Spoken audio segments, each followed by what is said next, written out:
প্রিয় শিক্ষার্থী, আমি তুষারকান্তি ব্যানার্জি, প্রভাষক, পদার্থবিজ্ঞান, পলাশবাড়ী কলেজ, নীলফামারী। আজকে আমরা আলোচনা করব তাপগতিবিদ্যার প্রথম সূত্রের ব্যবহার।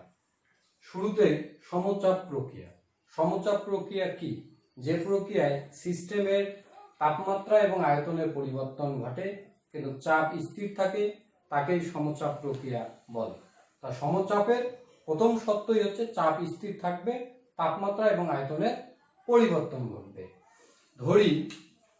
ধরে নেই যে n মোল কোনো গ্যাসের তাপমাত্রা T1 থেকে বৃদ্ধি পেয়ে T2 এবং আয়তন V1 থেকে বৃদ্ধি পেয়ে V2 হলো।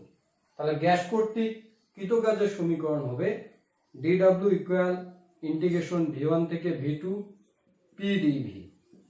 এটাকে আমরা লিখতে পারি P V2 মাইনাস V1, এভাবে আমরা লিখতে পারি। এখন গ্যাস যদি Q পরিমাণ তাপ শোষণ করে তাহলে তাপগতিবিদ্যার প্রথম সূত্র যেটা হবে, প্রথম সূত্র তাপগতিবিদ্যার এক্ষেত্রে Q সমান du প্লাস হচ্ছে dW।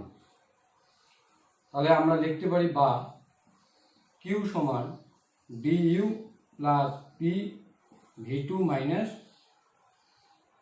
V1।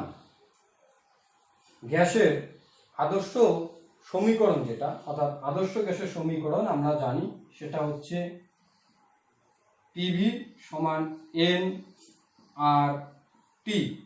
যেহেতু সমচাপ প্রক্রিয়ার ক্ষেত্রে আমাদের আয়তন পরিবর্তন হয়েছে V1 থেকে V2 এবং তাপমাত্রা পরিবর্তন হয়েছে T1 থেকে T2, এ কারণে আমরা এই সমীকরণটাকে সম্প্রসারিত করে লিখতে পারি P V2 minus V1 equal to N R T2 minus T1। এটাকে যদি আমরা 1 নম্বর সমীকরণ দেই তাহলে তোমরা লক্ষ্য করতে পারছো যে P V2 minus V1 equal to N R T2 minus T1। তাহলে P V2 মাইনাস V1 এর পরিবর্তে আমরা এই মানটি এই 1 নম্বর সমীকরণে বসাতে পারি। অতএব তাপগতিবিদ্যার প্রথম সূত্রে আমরা সমচাপ প্রক্রিয়ায় যে সমীকরণটি পাই সেটি হচ্ছে du plus N R first bracket T2 minus T1। এর পরিবর্তে আমরা dt লিখতে পারি। তাহলে সমীকরণটি দাঁড়ায় Q equal to du plus N R dt। এই সমীকরণটি সমচাপ প্রক্রিয়ায় তাপগতিবিদ্যার প্রথম সূত্র প্রকাশ করে। এখন এখানে আমরা একটা লেখচিত্র দেখতে পাচ্ছি। আসলে চিত্রটা আমরা আর একটু যদি নিচে আর্ট করি আরো সুন্দর করে বোঝা যাবে। এইখানে আর্ট করলাম।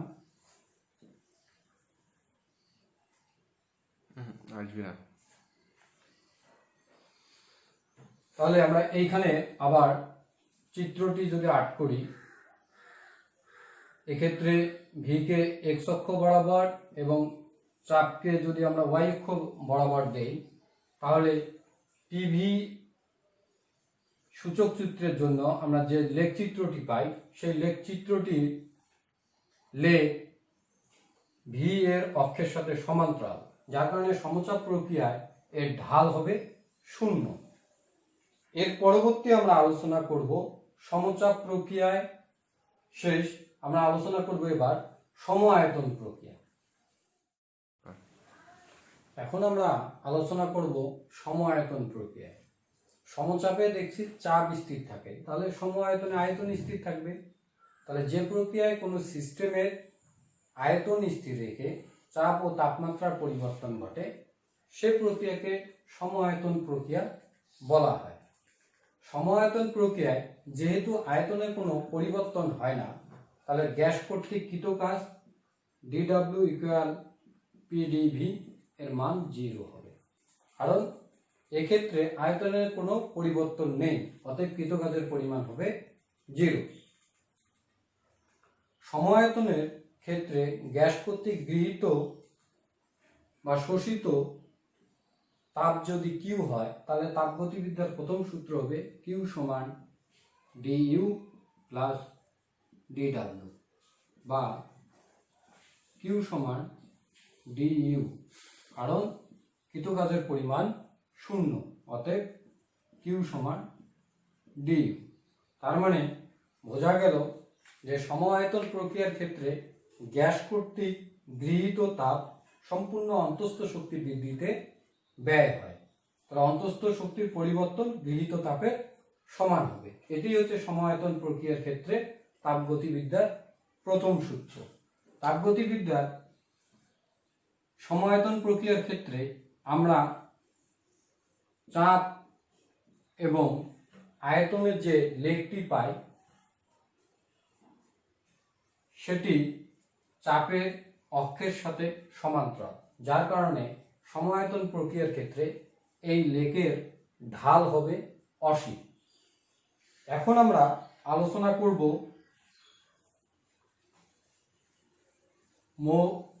গ্যাসের মোলার তাপ ধারণ ক্ষমতা।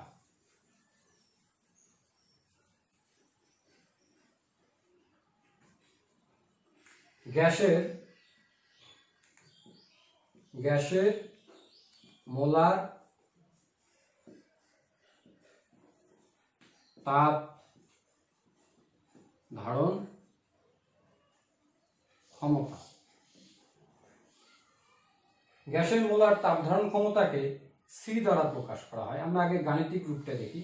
সি সমান কিউ ভাগ এন ডিটি। এখান থেকে আমরা সংজ্ঞাটা দিতে পারি যে এন সমান যদি 1 হয়, ডিটি সমান যদি 1 কেলভিন হয়, 1 কেলভিন 1 মোল, তাহলে আমরা এভাবে বলতে পারি যে 1 মোল গ্যাসের তাপমাত্রা 1 কেলভিন বৃদ্ধি করতে যতটুকু তাপের প্রয়োজন হয় তাকেই গ্যাসের মোলার তাপ ধারণ ক্ষমতা বলে। আমরা আরো সুন্দর করে শুনি যে 1 মোল কোনো গ্যাসের তাপমাত্রা 1 কেলভিন বৃদ্ধি করতে যতটুকু তাপের প্রয়োজন হয় তাকে গ্যাসের মোলার তাপ ধারণ ক্ষমতা বলে। গ্যাসের মোলার তাপ ধারণ ক্ষমতা দুইটি আছে।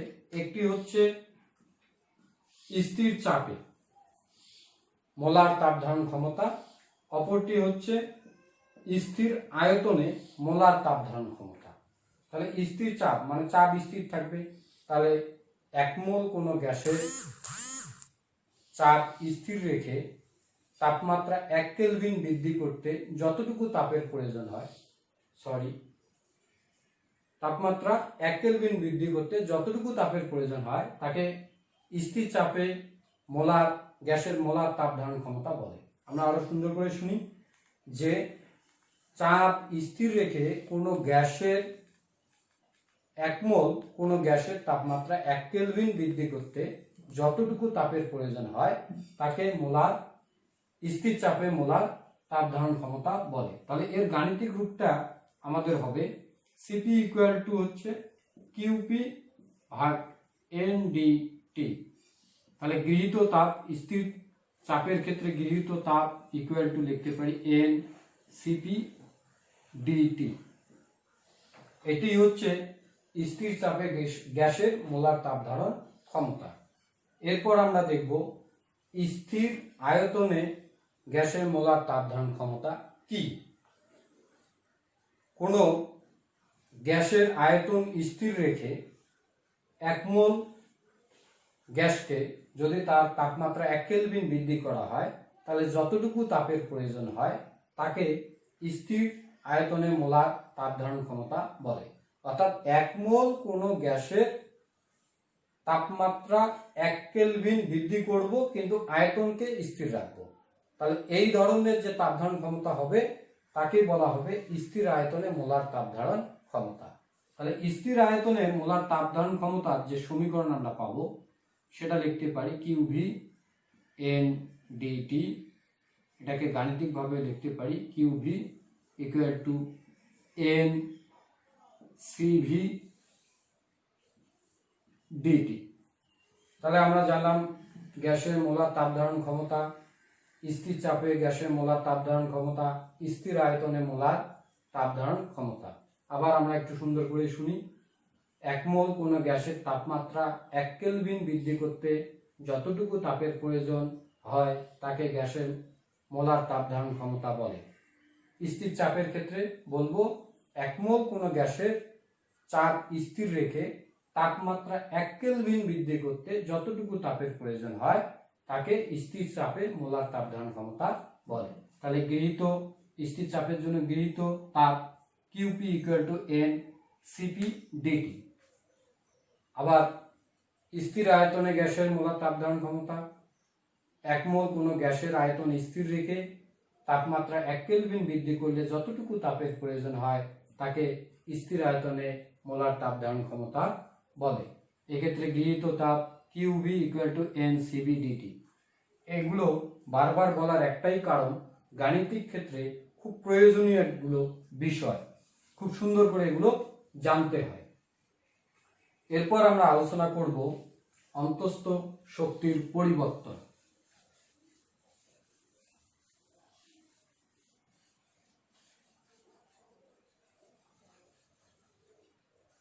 অন্তঃস্থ শক্তির পরিবর্তন।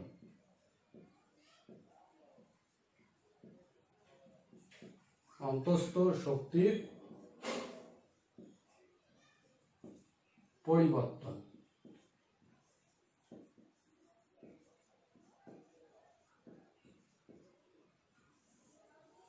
আয়তন স্থির রেখে কোনো গ্যাস যদি কিউ পরিমাণ তাপ গ্রহণ করে তাহলে সেক্ষেত্রে আমরা যে সমীকরণটি পাই সেটি হচ্ছে QV = N CV dt। এখন আমরা জানি যে কোনো গ্যাস যদি আয়তন স্থির থাকে তাহলে সেক্ষেত্রে তার বহিস্থ কাজের পরিমাণ dW হয় 0। তাহলে তাপগতিবিদ্যার প্রথম সূত্র, যদি সে কিউ পরিমাণ তাপ গ্রহণ করে তাহলে কিউ লিখতে পারি du + dW। তাহলে আমরা দেখলাম যে আয়তন যেহেতু স্থির, কৃতকাজ যেহেতু 0, তাহলে আমরা এটাকে লিখতে পারি যে কিউ = du। তার মানে অন্তঃস্থ শক্তি কিউ = du। তাহলে অন্তঃস্থ শক্তি হচ্ছে গৃহীত তাপের সমান। তাহলে গৃহীত তাপ স্থির আয়তনের ক্ষেত্রে QV, তার মানে হচ্ছে QV = du, তার মানে du = N CV dt। তাহলে স্থির আয়তনের ক্ষেত্রে অন্তঃস্থ শক্তির পরিবর্তন তাপমাত্রার উপর নির্ভরশীল। এই সমীকরণটি অন্তঃস্থ শক্তির পরিবর্তন নির্দেশ করে। যে কোনো প্রক্রিয়ার ক্ষেত্রে, শুধুমাত্র যে আয়তন স্থির থাকবে সেক্ষেত্রে না, যে কোনো প্রক্রিয়ার ক্ষেত্রে আমরা অন্তঃস্থ শক্তির পরিবর্তন du = N CV dt ব্যবহার করব। এখন আমরা CP এবং CB এর মধ্যে সম্পর্ক দেখব।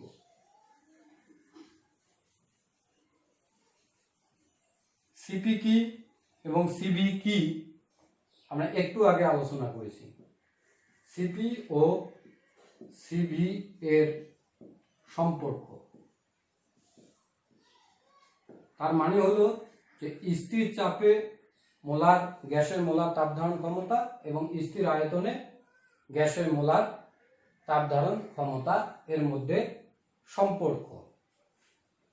চাপ স্থির রেখে তাপমাত্রা DT পরিমাণ যদি বৃদ্ধি করি তাহলে তার আয়তন হবে V + dV।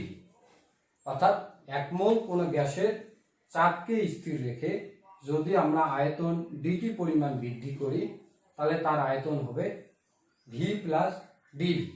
এক্ষেত্রে গ্যাস কর্তৃক কৃতকাজের যে সমীকরণ পাই সেটা হচ্ছে dQP হচ্ছে N CP dt। তাপগতিবিদ্যার প্রথম সূত্র থেকে আমরা পাই dQP হচ্ছে du + dW। গ্যাস প্রসারণে কৃতকাজের যে সমীকরণ, গ্যাস যেহেতু আয়তন বৃদ্ধি হয়েছে সুতরাং গ্যাসের প্রসারণ ঘটবে। গ্যাস প্রসারণে কৃতকার্যের যে সমীকরণ পায় সেটি হচ্ছে dW = PdV। তাহলে আমরা এটাকে যদি 1 নম্বর সমীকরণ দিই, এই 1 নম্বর সমীকরণটির পরিবর্তিত রূপ আসতে পারে mCp dt = du। আমরা একটু আগে আলোচনা করছিলাম যে du হচ্ছে ncv dt এর সমান। তার মানে du এর পরিবর্তে আমরা ncv dt ইউজ করতে পারি এবং গ্যাস প্রসারণে কৃতকার্যের পরিবর্তে আমরা pdv ইউজ করতে পারি। এটাকে আমরা 2 নম্বর সমীকরণ দিলাম। এরপর আমরা আদর্শ গ্যাসের সমীকরণ জানি PV = nRT। এটাকে আমরা যদি 3 নম্বর সমীকরণ দেই, এটা আমরা 3 নম্বর সমীকরণ দিলাম। যেহেতু গ্যাসটি তার তাপমাত্রা বৃদ্ধি T + dT এবং আয়তন বৃদ্ধি V + dV, মানে তাপমাত্রা T + dT এর পরিবর্তনের জন্য আয়তন V + dV যদি হয়ে থাকে, তাহলে আমরা 3 নং সমীকরণকে লিখতে পারি TV + dV = nRT + dT। এটাকে আমরা 4 নম্বর সমীকরণ দিই। এখন এই 3 নম্বর এবং 4 নম্বর সমীকরণকে যদি আমরা বিয়োগ করি, একটু মুছে দেই উপর থেকে,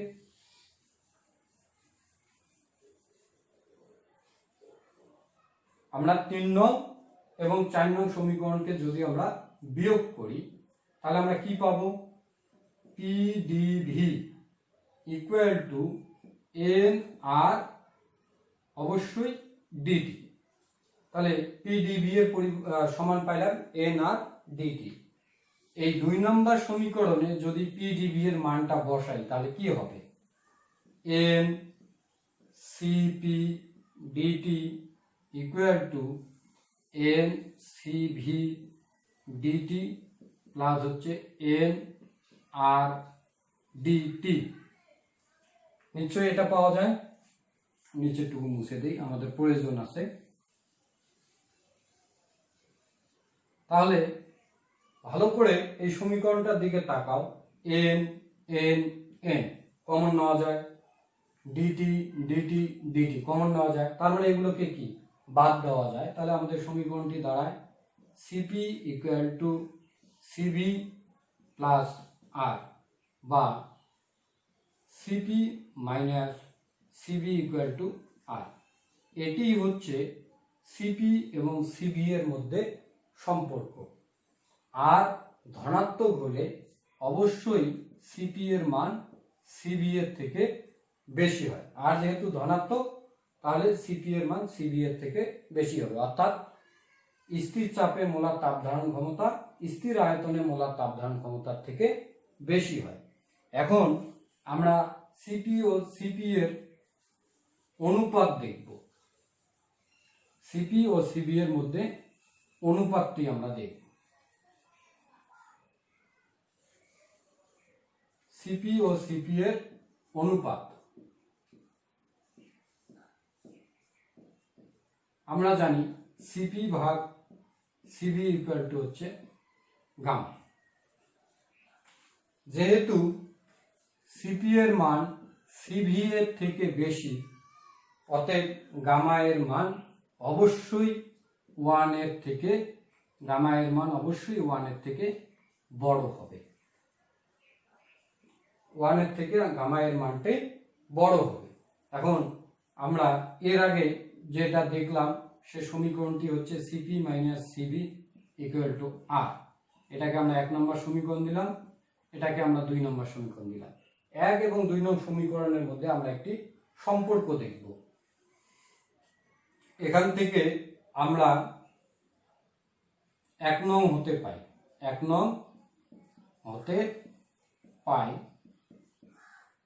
Cp = গামা Cv লেখা যায় কিনা। যদি যায়, তাহলে Cp এর মানটি আমরা 2 নম্বর সমীকরণে বসিয়ে দিই। 2 নং হতে পাই, ভালো করে লক্ষ্য করো, সিপি এর মান গামা সিবি। তো এই মানটা যদি আমরা বসাই দিই তাহলে gamma C B minus C B equal to হচ্ছে আর, বা সিবিটাকে যদি আমরা কমন নেই তাহলে সিবিটাকে আমরা কমন নিলাম, গামা মাইনাস 1 ইকুয়াল টু হচ্ছে আর, বা সিবি ইকুয়াল টু হচ্ছে আর ভাগ গামা মাইনাস 1। এটি সাহায্যে আমরা স্থির আয়তনে গ্যাসের মোলার চাপ নির্ণয় করতে পারি যদি আমরা আর এর মানটা জানি। তাহলে এটি এটি এবং এটি গুরুত্বপূর্ণ, এগুলো একটি গুরুত্বপূর্ণ সমীকরণ। এখন খুব একটা গুরুত্বপূর্ণ বিষয় মনে রাখতে হবে যে গামা আমাদের পারমাণবিক অর্থাৎ এক পরমাণু। এরপর আমাদের খুব গুরুত্বপূর্ণ একটি বিষয় লক্ষ্য করতে হবে যে গামা এর মানটা পরিবর্তিত হয়। গামা এর মান পরিবর্তন আমরা জানি যে এক পরমাণু গ্যাসের ক্ষেত্রে এই গামা এর মানটা হবে 1.67, দ্বিপারমাণবিক গ্যাসের ক্ষেত্রে গামা এর মানটা হবে 1.4, আর যদি বহু পরমাণু গ্যাসের ক্ষেত্রে গামা এর মানটা হবে 1.33। খুব ইম্পর্টেন্ট একটা বিষয়, যখন আমরা গাণিতিক সমস্যার সমাধান করব অঙ্কগুলোর দিকে খুব ভালো করে লক্ষ্য করব, প্রশ্নটার দিকে, যে সেটা এক পারমাণবিক আছে না দ্বিপারমাণবিক না বহু পারমাণবিক। এক পারমাণবিক হলে 1.67, দ্বিপারমাণবিক হলে 1.4, আর বহু পারমাণবিক হলে 1.33। এরপর আমরা সমষ্ণ প্রক্রিয়া কি, রুদ্রতাপীয় প্রক্রিয়া কি, সে বিষয়গুলো নিয়ে আলোচনা করব। প্রথমেই আমরা আলোচনায় যাব সমষ্ণ প্রক্রিয়া। একটু অপেক্ষা করি। সমষ্ণ প্রক্রিয়া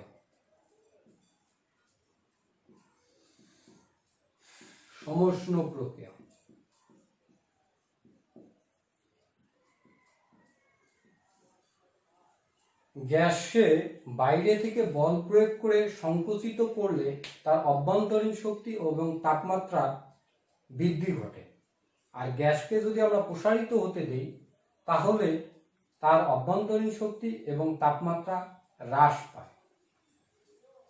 এক্ষেত্রে আমাদের যে বিষয়টি মনে রাখতে হবে, গ্যাসকে যদি আমরা কোনো সুপরিবাহী পাত্রে রাখি তাহলে গ্যাস পরিবেশের সাথে তার তাপের আদান প্রদান ঘটাবে।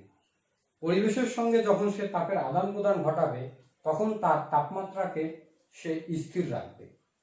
তাহলে সমষ্ণ প্রক্রিয়ার সংজ্ঞাটি দাঁড়ায় যে প্রক্রিয়ায় কোনো সিস্টেমের চাপ ও আয়তনের পরিবর্তন ঘটে কিন্তু তাপমাত্রা স্থির থাকে, সে প্রক্রিয়াকেই বলা হবে সমষ্ণ প্রক্রিয়া। সমষ্ণ প্রক্রিয়া একটি ধীর প্রক্রিয়া, এটি পরিবেশের সঙ্গে তাপের আদান প্রদান ঘটায় বলে তাপমাত্রা স্থির থাকে। সমষ্ণ প্রক্রিয়ার ক্ষেত্রে আমরা এখন যে লেখটি পাই সেই লেখটি চাপ এবং আয়তনের জন্য আমরা যে লেখটি পাই সেটি সাধারণত কম খাড়া হবে। এর শর্তগুলো হচ্ছে, সমষ্ণ প্রক্রিয়ায় যদি আমি কোনো কাজ করতে যাই, গ্যাস দ্বারা কোনো কাজ করতে যাই, সেক্ষেত্রে শর্তগুলো খুব ভালোভাবে মনে রাখতে হবে। 1 নম্বর যে শর্ত সেটি হচ্ছে গ্যাসকে আমি যে পাত্রে রাখবো সেই পাত্রটা সুপরিবাহী হতে হবে। 2 নম্বর যে শর্ত সেটি হচ্ছে গ্যাস বা সিস্টেমের চারপাশের যে পরিবেশটি থাকবে সে পরিবেশের তাপ ধারণ ক্ষমতা বেশি হতে হবে। 3 নম্বর যেটি থাকবে যে চাপের পরিবর্তন ধীরে ধীরে সংঘটিত হবে। এখন আমরা এর গাণিতিক রূপটি দেখব। গাণিতিক রূপ: সমষ্ণ প্রক্রিয়া অবশ্যই বয়েলের সূত্রকে মেনে চলে, অনুসরণ করে। সেক্ষেত্রে আমরা বয়েলের সূত্র জানি, পিভি সমান হচ্ছে ধ্রুবক বা P1 V1 ইকুয়াল টু লিখতে পারি P2 V2। গাণিতিক রূপের ক্ষেত্রে যদি n মোল কোনো গ্যাসের তাপমাত্রা T স্থির রেখে তার চাপ এবং আয়তনকে পরিবর্তন করতে দেয়, সেক্ষেত্রে আমরা তাপগতিবিদ্যার প্রথম সূত্র থেকে পাই, গৃহীত তাপ যদি সে কিউ পরিমাণ তাপ গ্রহণ করে, তাহলে সেক্ষেত্রে ডিইউ প্লাস ডিডব্লিউ হয়। আমরা তাপগতিবিদ্যার এই সূত্রটি জানি। সমষ্ণ প্রক্রিয়ায় যেহেতু আমাদের টি স্থির, অর্থাৎ তাপমাত্রা স্থির থাকে, সেজন্য আমাদের অন্তস্থ শক্তির কোনো পরিবর্তন ঘটবে না, অর্থাৎ অন্তস্থ শক্তির পরিমাণ হবে 0। তাহলে কিউ সমান আমরা কি পাই? ডিডব্লিউ। তার মানে সমষ্ণ প্রক্রিয়ায় কোনো গ্যাস যে পরিমাণ তাপ গ্রহণ করবে তা সম্পূর্ণরূপে কাজ সম্পূর্ণ করবে, এতে অন্তস্থ শক্তির কোনো পরিবর্তন ঘটবে না। আবার গ্যাস প্রসারণে কৃতকাজের যে সমীকরণ, এটাকে আমরা 1 নম্বর সমীকরণ দিই। গ্যাস প্রসারণে কৃতকাজের যে সমীকরণ সেটা আমরা জানি, DW equal to V1 V2 PdV। অর্থাৎ আমাদের চাপের পরিবর্তনে গ্যাসটি যদি আয়তন V1 থেকে V2 পরিমাণ পরিবর্তিত হয়, সেক্ষেত্রে গ্যাস প্রসারণে কৃতকাজ ডিডব্লিউ সমান ইন্টিগ্রেশন V1 থেকে V2 PdV। তাহলে 1 নম্বর সমীকরণকে আমি লিখতে পারি Q ইকুয়াল টু V1 থেকে V2 PdV। কারণ আদর্শ গ্যাসের সমীকরণ আমরা জানি যে PV ইকুয়াল টু হচ্ছে nRT। এখান থেকে যদি আমরা P এর মানটা বের করি, তাহলে P ইকুয়াল টু লিখতে পারি nRT ভাগ হচ্ছে V। এই P এর মানটি যদি আমি এই সমীকরণে বসাই, তাহলে Q ইকুয়াল টু লেখা যায় V1 V2 nRT ভাগ হচ্ছে VdV। আমরা উপরের দিকে একটু মুছে দেব, দিয়ে এই সমীকরণটিকে আমরা দেখব কি দাঁড়ায়। তাহলে Q ইকুয়াল টু, আমরা জানি যে সমাকলনের ক্ষেত্রে 1 ভাগ VdV কে ln V লেখা যায়। তাহলে nRT, যেহেতু n সংখ্যক, n হচ্ছে মোল, আর হচ্ছে ধ্রুবক, গ্যাস ধ্রুবক যেটাকে বলা হয়, আর টি তাপমাত্রা তো স্থির, তাহলে পরিবর্তিত রাশি শুধুমাত্র আয়তন। তাহলে আয়তনকে আমরা লিখতে পারি ln V2 আর নিচে দেবো আমরা V1। অতএব আমরা সম্পূর্ণরূপে যে সমীকরণটি পাই nRT ln V2 ভাগ V1। এটি হচ্ছে সমষ্ণ প্রক্রিয়ায় আমাদের কৃতকাজ বা গ্যাস কর্তৃক গৃহীত তাপের সমীকরণ। এটাকে আমরা কৃতকাজও বলতে পারি, অর্থাৎ W ইকুয়াল টু লিখতে পারি n আর, আমরা এখানে না লিখে সরাসরি কিউটা মুছে দিলেই হয়। W ইকুয়াল হচ্ছে nRT ln V2 ভাগ V1। এটি হচ্ছে সমষ্ণ প্রক্রিয়ায় গ্যাস কর্তৃক কৃতকাজের সমীকরণ। তাহলে আমরা আরেকটু রিপিট করি, তাহলে ভালো হয়। সমষ্ণ প্রক্রিয়া কি? যে প্রক্রিয়ায় তাপমাত্রা স্থির রেখে চাপ এবং আয়তনের পরিবর্তন ঘটে তাকেই সমষ্ণ প্রক্রিয়া বলে। এটি একটি ধীর প্রক্রিয়া। এক্ষেত্রে গ্যাসের পাত্রটি সুপরিবাহী হতে হবে, যেটি পরিবেশের সঙ্গে তাপের আদান প্রদানের মাধ্যমে তাপমাত্রাকে স্থির রাখবে। এর শর্ত হচ্ছে গ্যাস পাত্র সুপরিবাহী হতে হবে। দ্বিতীয় শর্ত আমরা দেখলাম যে পরিবেশের সঙ্গে সিস্টেমের মানে পরিবেশটি উচ্চ তাপ ধারণ ক্ষমতা সম্পন্ন হতে হবে, চাপ ধীরে ধীরে পরিবর্তিত হবে। এটি বয়েলের সূত্রকে সমর্থন করে। আমরা বয়েলের সূত্র জানি পিভি সমান ধ্রুবক। এখন আমরা গ্যাসের তাপমাত্রাকে স্থির রেখে যদি আয়তনকে পরিবর্তিত হতে দেই, সেক্ষেত্রে আমার যে কাজের সমীকরণ দাঁড়ায় সেটা হচ্ছে ডিডাব্লিউ সমান ভি1 ভি2 পিডিভি। আর গ্যাস যদি কিউ পরিমাণ তাপ গ্রহণ করে, সেই ক্ষেত্রে আমরা দেখলাম যে তাপগতিবিদ্যার প্রথম সূত্র Q equal to D U plus D W. যেহেতু তাপমাত্রা স্থির থাকে, তাহলে তার অন্তঃস্থ শক্তি হচ্ছে 0, অন্তঃস্থ শক্তির কোনো পরিবর্তন ঘটবে না। তার মানে গৃহীত তাপে হচ্ছে বাহ্যিক কাজ বা কাজে পরিণত, যতটুকু তাপ গ্রহণ করবে সম্পূর্ণ কাজে পরিণত হবে। তাহলে কাজ বা গৃহীত তাপ দুইটাই সমান, তাহলে আমরা এই সমীকরণটি পাই। এবং আদর্শ গ্যাসের যে সমীকরণ সেটা হচ্ছে পিভি সমান এনআরটি। এখান থেকে পি এর মানটা বের করলাম, বের করে এই সমীকরণে বসায় দিলাম। এই সমীকরণটাকে আমরা যদি ইন্টিগ্রেশন করি, তাহলে সর্বশেষ রূপটি হচ্ছে এটি, সর্বশেষ রূপটি হচ্ছে এটি। তাহলে গৃহীত তাপটাই হচ্ছে সম্পাদিত কাজ। তাহলে ডাব্লিউ সমান এনআরটি লন ভি2 ভাগ ভি1। এটি হচ্ছে সমষ্ণ প্রক্রিয়ায় সম্পাদিত কৃত কাজের সমীকরণ। এরপর আমরা রুদ্রতাপীয় প্রক্রিয়ায় জানবো। রুদ্রতাপ প্রক্রিয়া কি?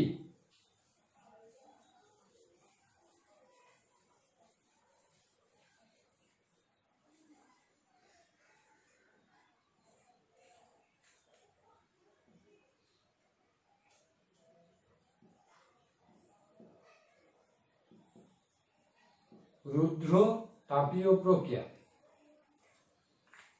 ঠিক সমষ্ণ প্রক্রিয়ার বিপরীতটাই হচ্ছে রুদ্রতাপীয় প্রক্রিয়া। অর্থাৎ গ্যাসকে যদি আমি কুপরিবাহী পাত্রে রাখি, তাহলে এই গ্যাস পরিবেশের সঙ্গে কোনো তাপের আদান প্রদান ঘটবে না। এক্ষেত্রে চাপ, আয়তন ও তাপমাত্রার পরিবর্তন ঘটবে, শুধুমাত্র তাপের কোনো ধরনের আদান প্রদান ঘটবে না। তাহলে আমি যদি সংজ্ঞাটিকে এইভাবে দিই, যে প্রক্রিয়ায় গ্যাসের চাপ, আয়তন অর্থাৎ চাপ, আয়তন ও তাপমাত্রার পরিবর্তন ঘটে, কিন্তু তাপের কোনো গ্রহণ বা বর্জন ঘটে না, সেই প্রক্রিয়াকে আমরা রুদ্রতাপীয় প্রক্রিয়া বলতে পারি। তাহলে এন মোল কোনো গ্যাসের আদি চাপ ধরলাম পি, আয়তন ভি এবং তাপমাত্রা হচ্ছে টি।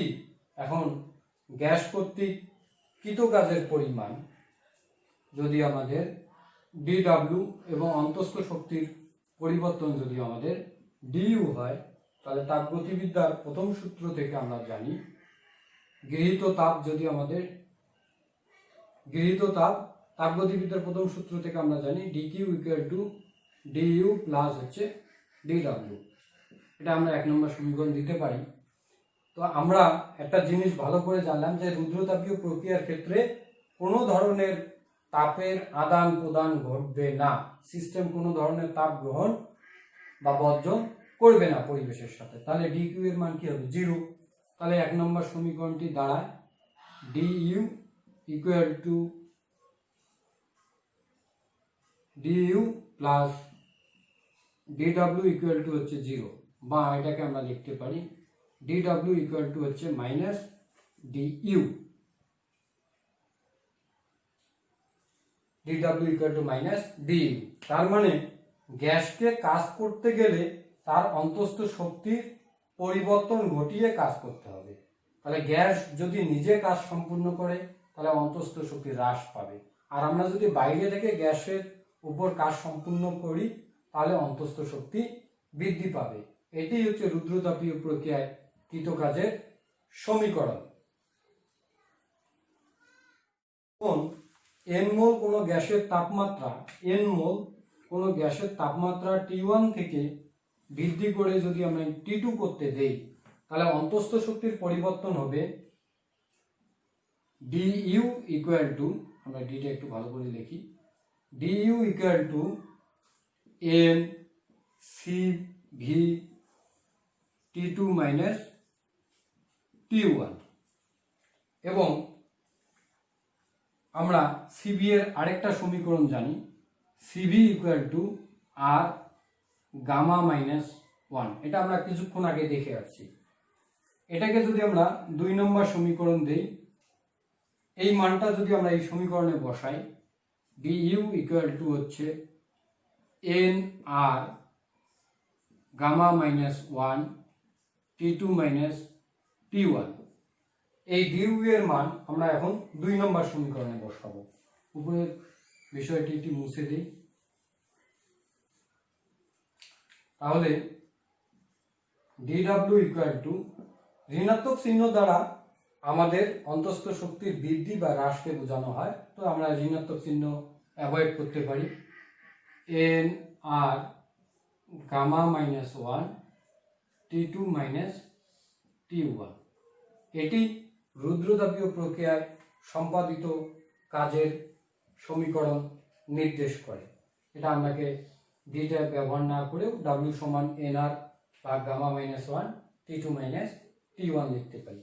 তাহলে এই রুদ্রতাপীয় প্রক্রিয়া আরেকটু সুন্দরভাবে যদি আমরা বুঝতে চাই তাহলে এইভাবে বলি যে এর সত্য, প্রথম সত্য গ্যাসকে কুপরিবাহী পাত্রে রাখতে হবে। দ্বিতীয় সত্য যে সিস্টেমের চারপাশের মাধ্যমে তাপ ধারণ ক্ষমতা কম হইতে হবে। 3 নম্বর যে সূত্রটা সেটা হচ্ছে চাপের পরিবর্তন দ্রুত ঘটবে। চাপের পরিবর্তনটা দ্রুত ঘটবে যাতে আমাদের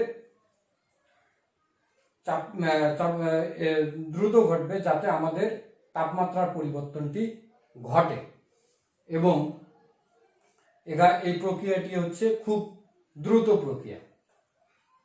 এর গাণিতিক রূপটা আমরা দেখলাম যে যেহেতু আমাদের তাপের কোনো গ্রহণ বা বর্জন ঘটে না, সুতরাং আমাদের রুদ্রতাপীয় প্রক্রিয়ায় তাপগতিবিদ্যার প্রথম সূত্র হচ্ছে DU plus DW equal to 0, DW equal to minus DU. তার মানে গ্যাস রুদ্রতাপীয় প্রক্রিয়ায় নিজের অন্তঃস্থ শক্তির হ্রাস করে কাজ সম্পন্ন করবে, অথবা আমরা বাইরে থেকে গ্যাসের উপর কাজ করলে অন্তঃস্থ শক্তি বৃদ্ধি পাবে। এখন এন মোল গ্যাসের তাপমাত্রা T1 থেকে বৃদ্ধি করে যদি আমরা T2 করি, সেক্ষেত্রে অন্তঃস্থ শক্তির পরিবর্তন আমরা জানি ডিউ সমান N CB T2 minus T1। আমরা সিবি এর একটা সমীকরণ জানি, C B equal to R minus gamma minus 1। এখন সিবি এর মানটা এই সমীকরণে বসাই দিলাম। এখন ডিইউ এর মান যদি আমি 2 নং সমীকরণে বসাই, তাহলে সর্বশেষ রূপটি হয় W equal to N R gamma minus 1 T2 minus T1। এটাই হচ্ছে রুদ্রতাপীয় প্রক্রিয়ায় সম্পাদিত কাজের সমীকরণ। রুদ্রতাপীয় প্রক্রিয়ায় আমরা P বনাম V এর যে সূচক চিত্রটি পাই, সেক্ষেত্রে যে লেগটি পাই আমরা আয়তন ও চাপের জন্য, সে লেগটি খাড়া হবে। তার মানে সমষ্ণ প্রক্রিয়ায় লেগটি হবে, লেগের চেয়ে রুদ্রতাপীয় প্রক্রিয়ায় লেগটি অধিক খাড়া হয়। এর প্রমাণটা আমরা পরবর্তী ক্লাসে আলোচনা করব। আজ এ পর্যন্তই। ধন্যবাদ সবাইকে সাথে থাকার জন্য।